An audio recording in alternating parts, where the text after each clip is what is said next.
अस्सलाम वालेकुम viewers, this is Hasan Farid Khan all Pakistan law association executive member होने की हैसियत से इस वीडियो को बनाने का मकसद सिर्फ और सिर्फ आम शख्स को कानून से शनासा करवाना है। As a student of law कानून जानने का हक सिर्फ और सिर्फ हमारा नहीं बल्कि हर शहरी का फंडामेंटल राइट है। आज का जो हमारा टॉपिक है वो है कंज्यूमर प्रोटेक्शन एक्ट 2005, जो कि इंतहाई बेहतरीन और कंज्यूमर फ्रेंडली लॉ है।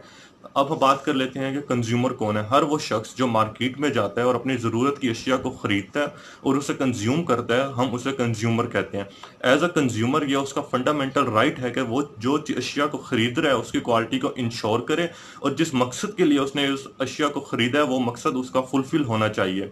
फॉर एग्जाम्पल, अगर कोई शख्स हक हलाल की मेहनत से रोज़ी रोटी कमाता है और दिन भर मेहनत करने के बाद वो मार्केट जाके कुछ अशिया को ख़रीदता है या किसी से सर्विसेज रेंडर करता है, लेकिन उसके मुकाबले में जैसा कि वो एक अपने लिए घर बनवाता है और कुछ ही अरसे के बाद घर की छत टपकना शुरू हो जाती है, फर्श फटना शुरू हो जाते हैं, दरवाज़ों के लॉक्स ख़राब हो जाते हैं या फिर पेंट उतरना शुरू हो जाता है, तो अब वो क्या करेगा? हालांकि वो ठेकेदार को एक हैंडसम अमाउंट पे कर चुका है, अब उसे यहाँ एक कंज्यूमर प्रोटेक्शन लॉ प्रोटेक्ट करता है। एक और हम एग्जांपल लेते हैं, जैसे कि आजकल कोविड-19 की वजह से ऑनलाइन शॉपिंग का रुझान दिन ब दिन बढ़ता जा रहा है। जैसे कि ख़वातीन ऑनलाइन शॉपिंग करती हैं अपने लिए, अगर वो कोई सूट मंगवाती हैं, अगर वो सूट एज़ पर पॉलिसी ख़राब है, वो सूट ख़राब है, उसका कलर फेड है या वो फैब्रिक जो बताया गया है वो नहीं यूज़ किया गया, तो आप लोगों के जेन्युइन केस बनता है और यहाँ पे आपको कंज्यूमर लॉ प्रोटेक्ट करेगा, 100% आपको रिलीफ देता है। अब बात कर लेते हैं इसके प्रोसीजर की तरफ।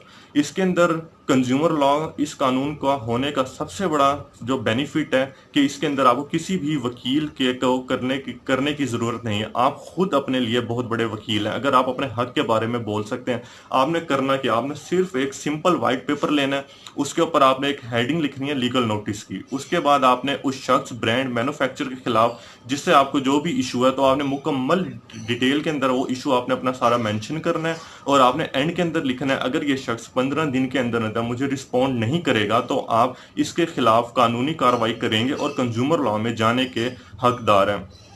ऐसा देखा गया कि 90% अवाम आपको वहीं पर रिलीफ दे देती है, आपको बुला के आपका जो भी दावा होता है वो उसे पूरा कर देती है। अब आपने जो अगर इसके अंदर प्रोसेस के अंदर जो लोग 9-10% नहीं रिस्पॉन्ड करते हैं, तो वहां से बाकायदा तौर के ऊपर अदालत का नुमाइंदा जाता है और बेलेबल इशू वारंट होते हैं और वो उन्हें जाके समझाता है कि अगर वो कोर्ट नहीं आएंगे तो उनके खिलाफ मजीद कार्रवाई होगी और वहाँ कोर्ट के अंदर हमेशा 100% रिलीफ कंज्यूमर को ही दिया जाता है। इसके अंदर जो सबसे अहम बात है वो ये है कि आपने जब भी कोई चीज़ लेनी है, सेल या परचेज करनी है, तो आपने रसीद लाजमन बनवानी है, क्योंकि रसीद आपका एक बेनिफिशियरी एविडेंस होता है। अगर वो आपके पास नहीं है तो कोर्ट आपके केस को नहीं सुनेगी। फॉर एग्जांपल, अगर आपने किसी भी बेकरी से कोई आइटम लिया है या कोई आपने कोई भी किसी भी ब्रांड का सूट लिया, तो उसके ऊपर बाकायदा तौर पर टैग्स और मोनोग्राम बना होता है, जो कि बाकायदा इस बात का सबूत होता है कि वाकई ये इसी ही शॉप से या इसी ही ब्रांड से ली गया है। लेकिन अगर आपके पास उसकी परचेस डीड नहीं है, आपके पास रसीद नहीं है, तो कोर्ट इस बात को नहीं मानती और आपका जितना भी जेन्युइन केस होगा वहीं पे खारिज हो जाता है। अब आपने उस शख्स को भेजना किस तरह? आपने खुद जाके बाय हैंड नहीं देना, क्योंकि उसके बाद पास ये प्रूफ आ जाएगा कि मैंने ये चीज़ रिसीव ही नहीं की। आपने हमेशा और हमेशा जब भी आपने अपना लीगल नोटिस बनाना है, तो आपने उस शख्स के पास जिससे आपको इशू, आपने एक बाकायदा एक पोस्ट ऑफिस के ज़रिए जो रजिस्टर्ड हो, आपने उसके ज़रिए भेजना है, ताकि आपके पास ये प्रूफ हो कि आपने वाकई उस शख्स को एक लीगल नोटिस भेजा है, ताकि जब आप कोर्ट में जाएंगे तो आपके पास वो प्रूफ होगा। अगर वो शख्स आपको 15 दिन के अंदर अंदर रिस्पॉन्ड नहीं करता, तो कोर्ट के अंदर कंज्यूमर कोर्ट इस बात की पाबंद होती है कि वो 15 दिन के अंदर आपका फैसला करेगी। आपने अपना दावा लिखना है, जिसके साथ आपने आईडी कार्ड की कॉपी लगानी है और वो तमाम रसीदें जो आपने वहां से चीज़ को खरीदा है वो आपने लफ करके कोर्ट चले जाना है। इंशाल्लाह आपको रिलीफ मिलेगा अगर आपका केस जेन्युइन हुआ। जैसा कि मैंने शुरू में बात की थी कि आप किसी भी वकील को हायर करने की ज़रूरत नहीं है अगर आप अपने लिए कुछ कर सकते हैं।